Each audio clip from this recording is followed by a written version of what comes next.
So, Indus Valley civilization was home to the largest of the four ancient urban civilizations of Egypt, Mesopotamia, South Asia, and China. But it is also one of the most strongly taught subject in our books.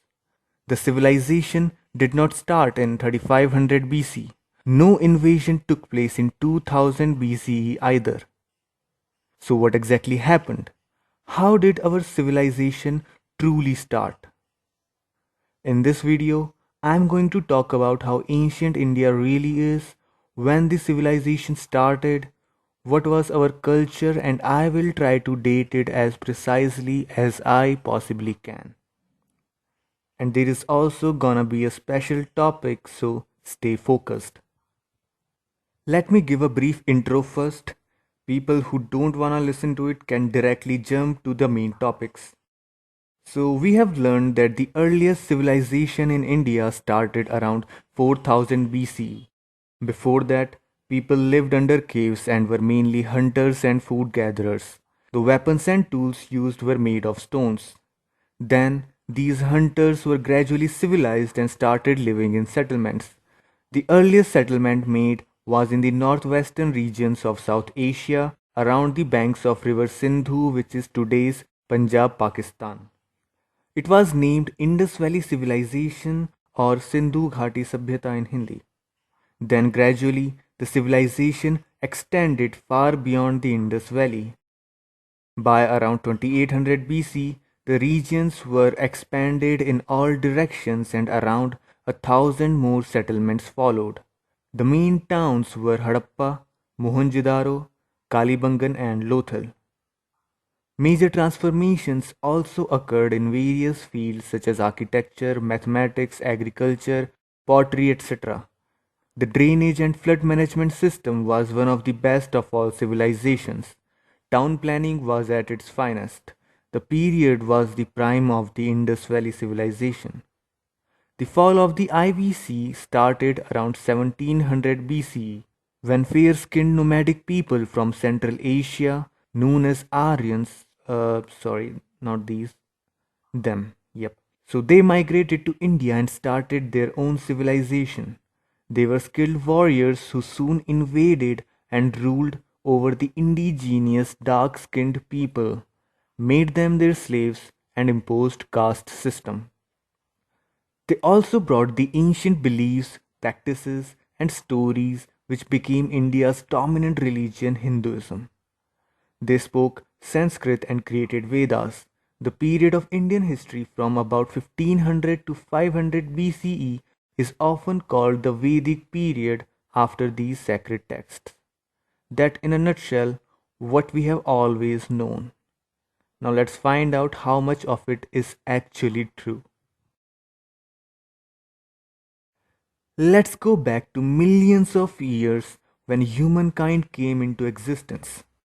The earliest human movement in South Asia started around 2 million years ago. These early humans were not actually fully humans, rather, they belonged to other species such as Homo erectus, Neanderthal, and Denisovan.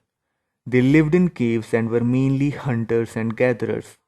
Then these hunters gradually learned to live in communities and started building civilizations. Now it is believed that the first civilization started in Africa and people migrated from there to different other parts of the world. This migration is said to have happened around 200,000 years ago. According to historians, Homo sapien or modern humans came into South Asia around 70,000 years ago from Africa through Arabia and started their own civilization here. Much cannot be said about the people of that age because we simply don't have enough evidence. Much of the archaeological and genetic evidence could not pass the test of time, especially of such an ancient period. But more evidence started unearthing as we advanced further towards the present age, and one such evidence comes through paintings. The later Paleolithic age witnessed fascinating insights into people's lives through art, which became more common in the subsequent Mesolithic period. Now, what the archaeology says about it. So, I said about the use of stones by the early humans.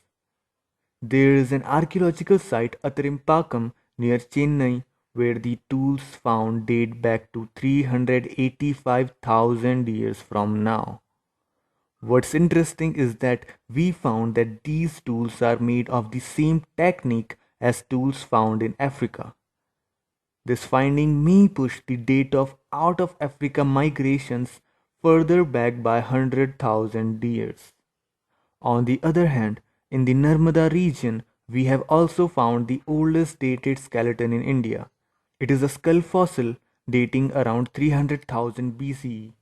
The skull belonged to an extinct early human species named Homo erectus.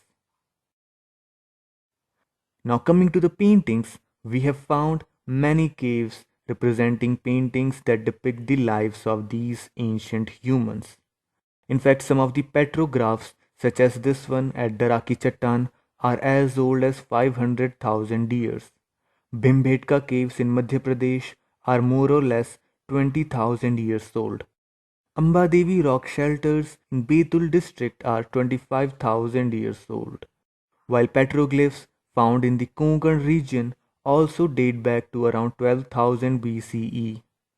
All these paintings and tools give us a glimpse into the lives of the prehistoric community, be it farming, hunting, fighting, or domestication of animals, husbandry, etc.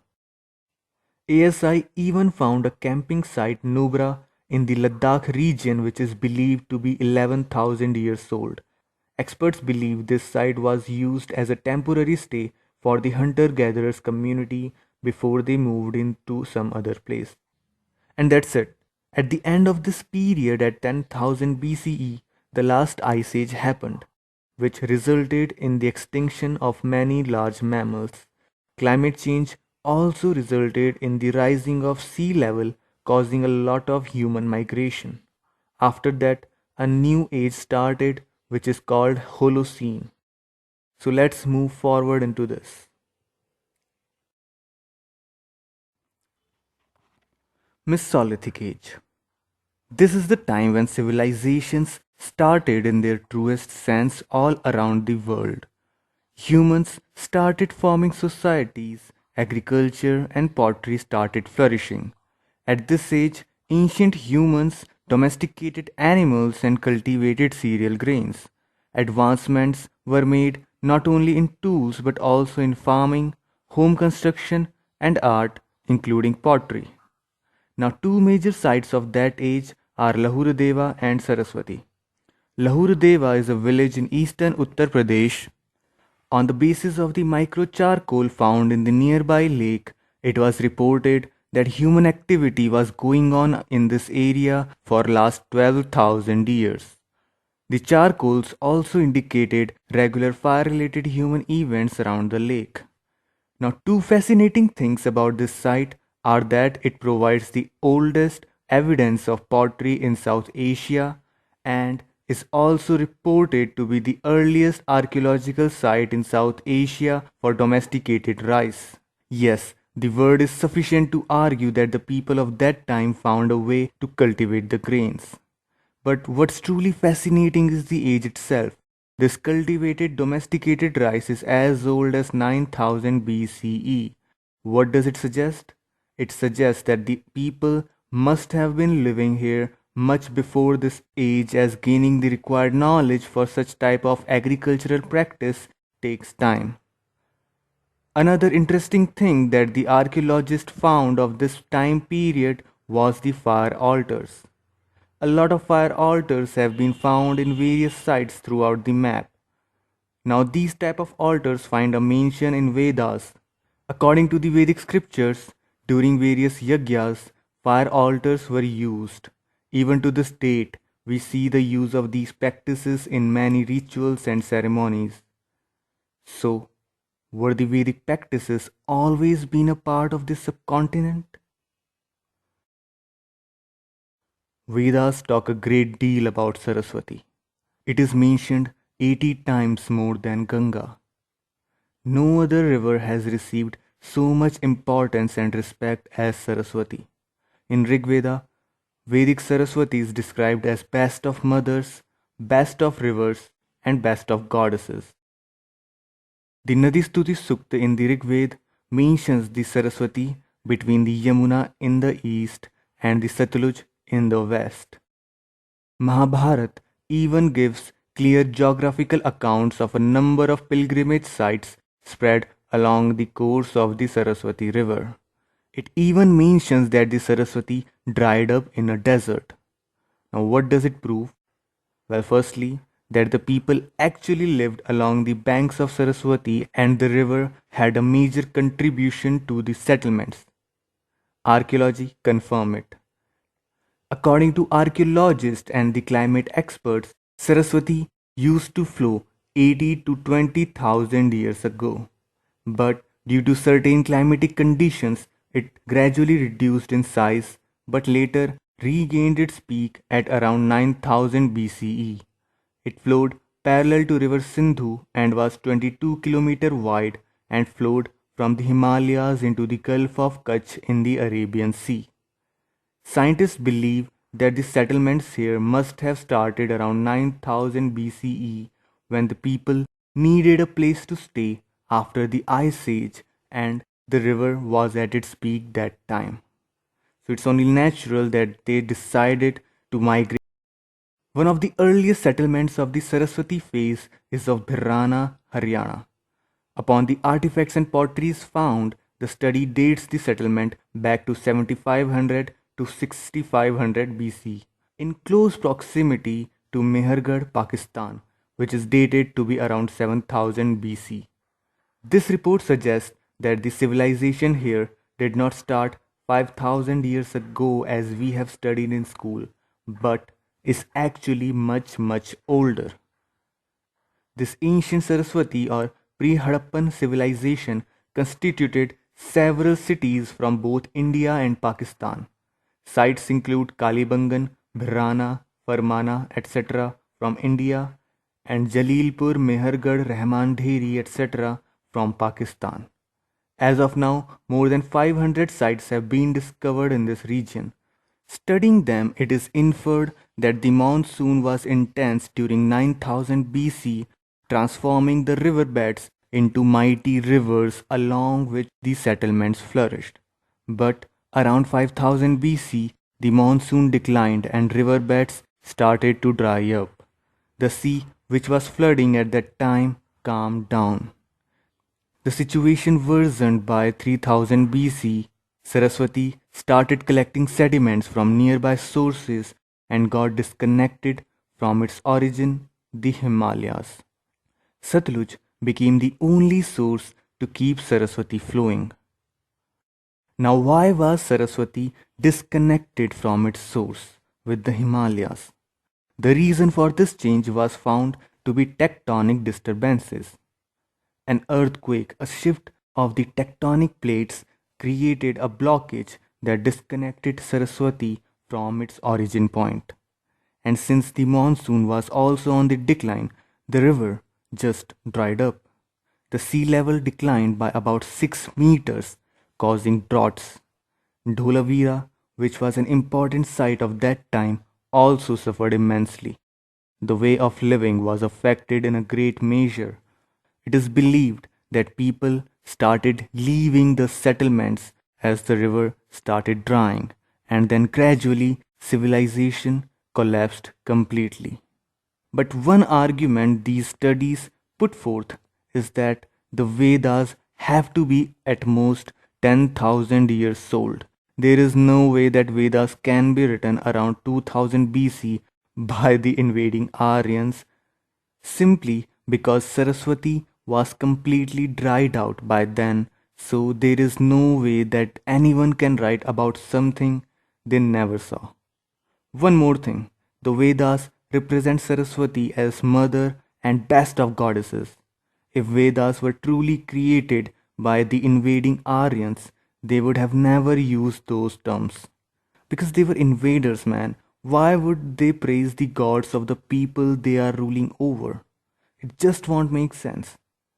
So, does this also mean that the ancient Vedic culture is indigenous and it is as ancient as our civilization itself? The Metal Age. 4500 BC, the time when the people of the pre Harappan era abandoned their homes as their rivers were drying up and went for the greener pastures. By around 3000 BCE, they settled into various new towns across South Asia. They spread all across from parts of Afghanistan in the west to Ganga plains in the east and further in the south. And with them spread their civilization and their way of living, which, when mixed with the natural habitat of the new location, innovated it in different ways. This newly formed civilization is what we know as the Harappan civilization. So let's talk about the civilization and its beauty through some lesser known cities. We already know much about Mohenjo-daro, Harappa, and other major cities, so they will be out of discussion. Dholavira. Dholavira is a Harappan site located in the Rann of Kutch, Gujarat. It is fifth largest site of IVC and dates back to around 4000 BC. It started declining by 2100 BC and was abandoned because of drought, but was later reoccupied at around 1400 BC. What this site reveals about the people is that there was a cultural continuity for a period of 1500 years, and the whole city was in a form of a parallelogram, with the outside walls as thick as 18 meters. The city was precisely planned, the architecture was brilliant and mathematically detailed, with walls made of sandstone or limestone instead of mud bricks as in many other Harappan sites. Most outstanding of it was their water management system, which used hydraulics along with rainwater harvesting and elaborately planned drainage. There were around 16 reservoirs spreading over an area of 10 hectares. With that level of planning, you know the life was really great. No problems with water and food. People lived in harmony. It was a paradise in desert. One of the interesting things we found about this age is the signs of trade with Mesopotamia, as some beads and seals of our civilization were found there, confirming that the people of Dholavira might went to Africa for trade purposes. I will talk about these trade relations later. According to reports of WHOI and this paper, the site was abandoned due to the drying up of Saraswati and some other major climatic changes. The conditions indicate a drought like situation. According to researchers, the sea level was approximately 6 meter higher 4000 years ago than at present. Mesopotamians also suffered the same fate as us. The drought happened there too, leading to the decline of the Akkadian Empire. By the way, this drought, even though it came abruptly, stayed for a really long time. It took around 300 years for the Akkadian Empire to completely dry up. Anyways, the people of Dholavira then started to migrate towards the Ganga plain as time passed, while some moved towards south, which lead us to this site, Daimabad. Daimabad in Maharashtra is an interesting Chalcolithic site. Discoveries here suggest that late Harappan culture extended into the Deccan Plateau in India. Evidences suggest that Daimabad witnessed the dawn of agriculture. Farming was developed here in a systematic manner. Around 16 wild and cultivated plant species have been found here. Some of them are oldest not only in India but in Africa as well. It marked the beginning of systematic and prosperous life in the Pravar Godavari Valley. The social life was having better harmony and cohesion too. However, no agricultural equipment was recovered from excavations. One interesting discovery revealed a shift towards vegetarian food culture, that more and more people were getting vegetarian and were slowly losing non vegetarian culture. About the social life of the people, it is found that there was no influence of caste based system or any social classification. However, the society was still divided into rich, poor, and middle class section. The bronze chariot found in excavation suggest the rich culture life of agro-based society. It only seems that the affluent class was able to enjoy this status. Anyhow, people had great relations with everyone irrespective of the class hierarchy. There were exchanges of cultural symbols that show harmony among them. The figurines found also suggest a cultural life in Damabad.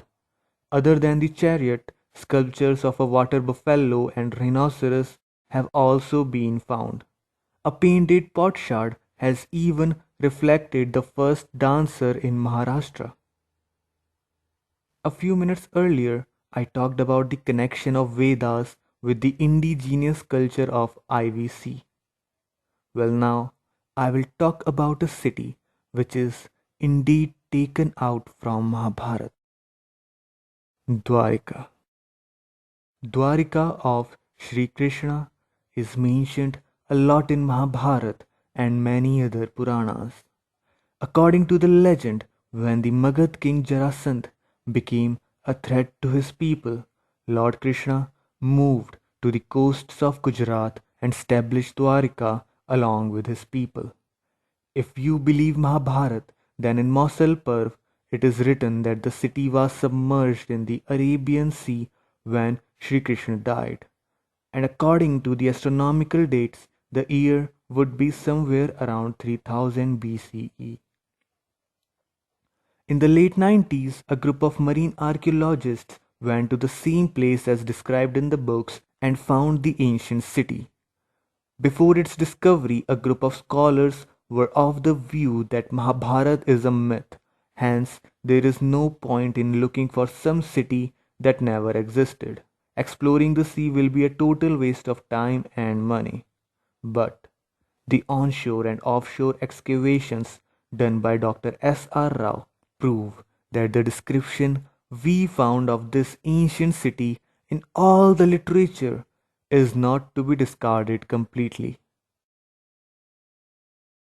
Submerged cities and sunken ships are great treasure houses of our cultural heritage. India is one of the very few countries in the world which has set up a marine archaeology center for excavating sunken ships and submerged ports. The center at the National Institute of Oceanography has given high priority for exploration of Dwarka, which is said to have been founded by Lord Krishna. Let's take a look at the reports. This research proved the legend. The onshore and offshore excavations confirmed the existence of a city with a couple of satellite towns, and that they all were submerged by the sea is also proved. According to Harivansha, the area of the whole city was around 12 yojan, which is also the area of the excavated city. It is even visible in low tides. What is even more startling are the coins and seals found. According to Harivansh, when the kingdom was under attack from King Salva, the seals were used to identify only the genuine residents of Dwarika. The seals or mudras were a mark of identification for the citizens. Carbon dating of the artifacts found in the excavations fall under 3500 BC, correlating with the astronomical dates of the Mahabharat war. The excavated pottery from Bet Dwarika and also from the underwater city dates to be around 3500 years before present. Anyways, the research was closed during the late 90s, but In 2001, NIOT found some new artifacts.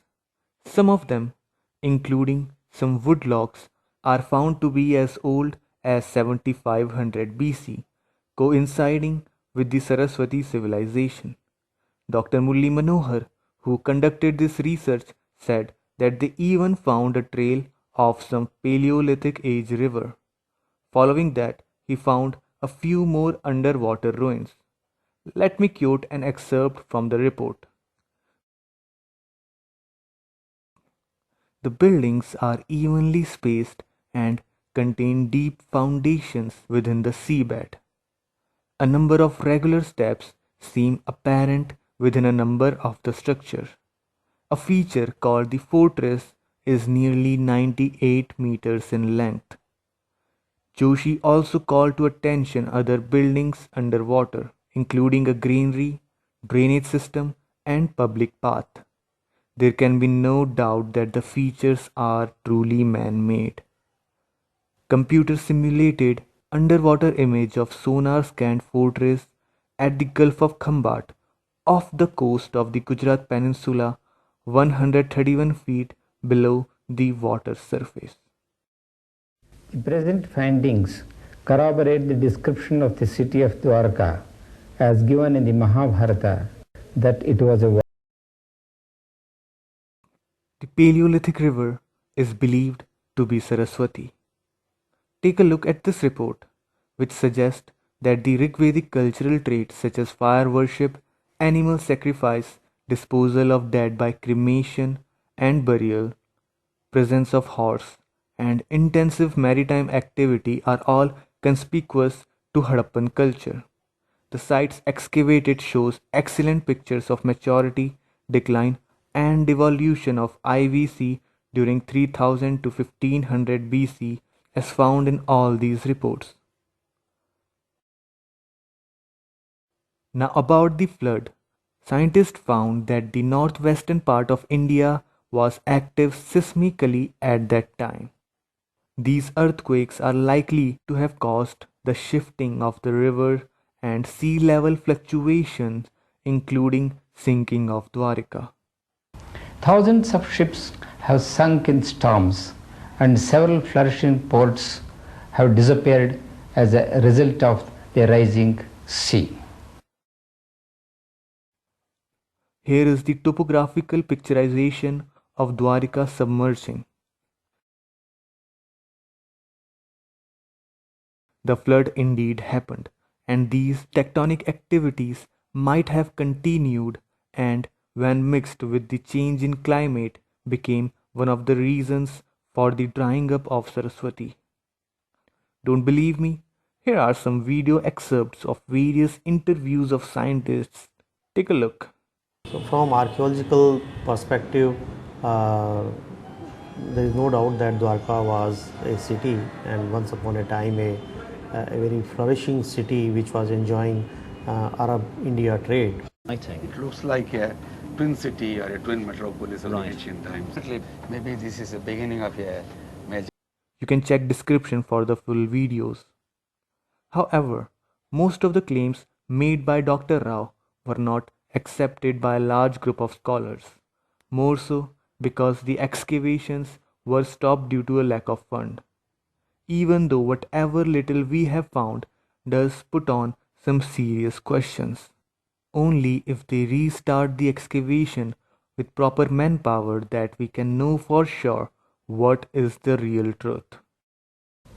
The Deccan College, Pune, excavated in 1963 Dwarka and came to the conclusion that it was the Dwarka of Mahabharata period. But Dr. Sankalia expressed the opinion that the first settlement at Dwarka could not have been earlier than the 1st century AD or BC. This, of course, was contrary to all established facts of history, because Mahabharata war and the founding of Dwarka cannot be post-Mauryan events. Evidence from these underwater excavations also suggests a trade route between IVC and Mesopotamia, and boats played an important role in the commerce between them. India was the proud mistress of eastern seas for nearly 4,000 years, from 2500 BC to 1700 AD. The first tidal dock was created at Lothal. In Mahabharat, these docks and industries were known as Antardweep and Sankhodar. I want to put some pressure on this history of naval expedition as it could be of importance in understanding our ancient history. And also, it is a topic nobody teaches. So, let us first talk about the trade and commerce between these ancient civilizations. So, during the middle of 4th millennium BC, civilizations at Tigris Valley, Nile Valley, and the Indus Valley showed a series of pivotal economic, political, social, and cultural changes. It developed innovative ways of life based on agriculture and commerce. This change created needs and possibilities to travel into far lands. Soon, contacts and exchanges between all three valleys developed, and a corridor for long distance commerce was established in the Nile Indus region. Gilgamesh, the Sumerian epic poem, also hints at the importance of these long distance journeys. From 3500 BC onwards, the trend in the Nile Indus region was towards increased travel and longer journeys. But documenting this trend is difficult. It is not until we get close to the period around 2000 BC that we begin to obtain any significant documentary evidence regarding travel. Many valuable pieces of evidence, commercial records, and artifacts are excavated by archaeologists in the past 150 years. One such piece of evidence is the Mesopotamian inscription from the time of King Sargon of Akkad that record the arrival of merchants' vessels from ports at Bahrain, Oman, and the Indus Valley region. There are also hints from the digs at Ur, a major Sumerian city, that some Indus Valley merchants and artisans may have established communities in Mesopotamia. One leading researcher at Indus Valley sites also has put forth the view that the 10 skeletons buried at Ur with Queen Puabi around 2500 BC were actually women from the Indus Valley. The reason for this claim is that they were wearing Indus style carnelian beads made up of lapis lazuli stones. Well, DNA analysis could confirm this view. However, no such evidence is found in Indus Valley excavations that could suggest the presence of Mesopotamians in the Indus Valley. Some small statues of male figures with features of Mesopotamian sculptural styles have been found, but we don't know for sure whether they came here through trade or a community was also established here. So now comes the special topic I talked about at the start of the video, the boats. Now India and boats had a very fascinating history that no one talks about. I want to share a few fascinating things about this topic. The earliest portrayal of an Indian ship is found on an Indus Valley seal from about 3000 BC. As you can see, the ship is elevated from both ends with a cabin in the center. It seems to be a simple river boat. A few other models are found in Lothal, specifically of terracotta and clay, having striking similarities with boats used today.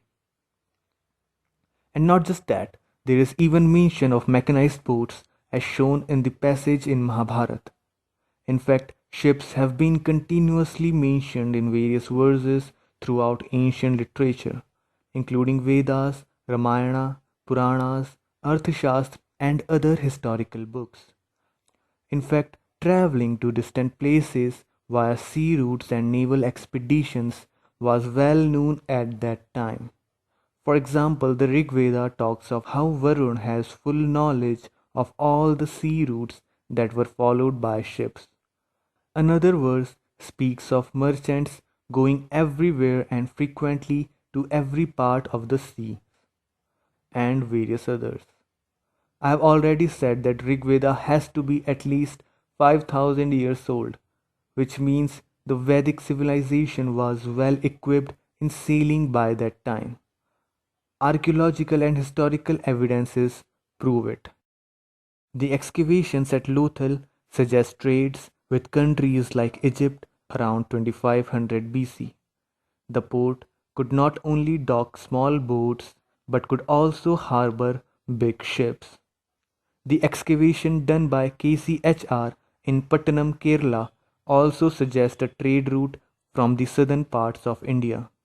Even the written accounts of some famous travelers, missionaries, and invaders suggest the same.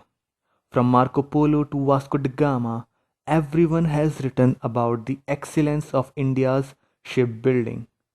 Even the English people found the models to be far superior than theirs. You can pause the screen to read them. By the way, I have made specific videos on these topics which you can find in description, or you can check out my channel for that. Thank you. So that's it about this topic. Now let's discuss the reasons for the decline of this ancient civilization. The Hadappans might be one of the advanced ancient civilizations in the world, but by 3000 years ago, it was all gone. As of now, archaeologists have given no evidence of any major war or epidemic. What really seems to be is the case of declining monsoon. Now, a team of geologists from Woods Hole Oceanographic Institution suggest that after the Holocene, a weakening of the monsoon doomed the Hadappans. They argued that long-term changes in monsoon rainfall altered river flow, creating conditions that initially allowed the Harappan civilization to thrive, but later led to its demise. It is evident that nearly 10,000 years ago, monsoon in India was greater than it is today. Then, around 5,000 years from now, there was an eastward shift in the monsoon which reduced the rainfall in the northwestern part of the subcontinent, even including the Akkadian Empire. The declining rainfall also reduced the floods produced by the rivers. There were two major effects of this. The rivers gradually dried or became seasonal, example Saraswati, due to which the habitat changed. People moved intensively towards agriculture and urbanization. As the rivers kept drying, cultivation of drought-resistant crops like rice and millets increased, though they did not sustain for long. When all efforts were failing, people then gradually migrated to other areas, specifically looking for location less affected by this climate change. New small settlements started growing, and within a few hundred years, the old Harappan settlements in IVC dropped to half. None of the cities survived after that. When the Harappan people dispersed to smaller settlements, they left behind their architectural prowess. The people of Lower Indian Peninsula may have developed new ways of living, but the people of Indus region probably could not, and thus the civilization collapsed there.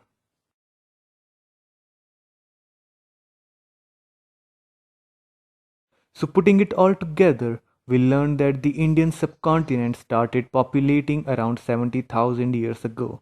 There were different species of humans who lived in caves and gradually developed into communities of hunters, gatherers, and nomads. But 12,000 years ago, Ice Age happened, and many mammals and animal species started dying and went extinct, and the people had to migrate to different parts of the world to survive. In India, the first civilization might have started near the banks of Saraswati and Ganga. Spreading from Pakistan to Gujarat to Uttar Pradesh, the civilization flourished. They painted, made potteries, started agriculture, developed a culture, and even developed trade relations with other civilizations. The trade happened with Mesopotamia and Sumer via sea routes. A port was established in Gujarat, and different ornaments, spices, plants, and artifacts were traded through boats and ships. But gradually, from around 6000 BC, the monsoon started to decline, due to which rivers were greatly affected. Some people tried to adjust to this new drought like situation by changing their food patterns and lifestyle, while others moved to different areas, including at the bank of river Ganga and towards the southern parts of the country. And around 3500 BC, tectonic activities were recorded, which led to the blockage of Saraswati from its source, completely drying her out. The seismic activities also led to the submersion of Dwarika into the sea. By this time, the civilization had already spread across the subcontinent, and River Indus became the center of its existence. People excelled in architecture, mathematical designs, and various new technologies were developed. But again, as the rivers and sea level kept decreasing, the drought increased, and by 1500 BC, the civilization collapsed completely. People tried to adjust to it. They cultivated drought resistant crops, created water storage tanks, but it could not suffice. So, what we infer from this is that basically they are just the same people who adapted a new way of living as time went on. They came from Africa, started civilization in Saraswati Valley, and gradually moved to other parts of India. But it was just one continuous culture that merely adapted as per the circumstances of the region they were in or the climate changes, and continued to stay alive. And that culture was arguably Vedic. There are evidences that supports that. So if I believe all of this that I have said till now to be true, then it brings out one question, that if this ancient civilization and culture of India was indigenous and Vedic, then who the hell were these Aryans?